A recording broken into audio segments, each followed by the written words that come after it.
Bismillah. Şir bürcünü iyunda nə gözləyir? İyun ayı şir bürcü üçün parlama, diqqət mərkəzində olma və böyük fürsətlər ayıdır. Amma bu parıltının arxasında sınaqlar da gizlənir. Hər şey göründüyü kimi asan olmayacaq. İş və pul, şirlər üçün yüksəliş vaxtıdır. Rəhbərlik, liderlik və ön plana çıxmaq üçün ideal dövrdür. Yeni layihələrdə əsas rol ala bilərsən. Maddi baxımdan gəlir artımı mümkündür, amma xərclərin də arta bilər. Balansı qorumaq vacibdir. Sevgi həyatında diqqət sənə yönəlir. Subay şirlər üçün çoxlu diqqət və seçim olacaq. Bu ay cazibən zirvədədir.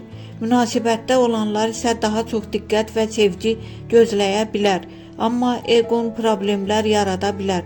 Ruh halı və enerji. Enerjin yüksək, motivasiyan güclüdür. Özünü göstərmək, yaradıcılıq və sosial aktivlik üçün əla zamandır. Amma diqqət həddindən artıq özünə güvən bəzən səhvlərə səbəb ola bilər. Diqqət etməli məqamlar. Təkəbbürlü davranışlardan uzaq dur. Pul xərclərini nəzarətdə saxla. Münasibətlərdə qarşı tərəfi də dinlə. Ayın şanslı günləri 5, 11, 19, 27. Ayın gərgin günləri 2, 9, 16. Ümumi nəticə: İyun şir üçün parla, amma özünü itirmə ayıdır. Düzgün balansla bu ay səni zirvəyə qaldıra bilər.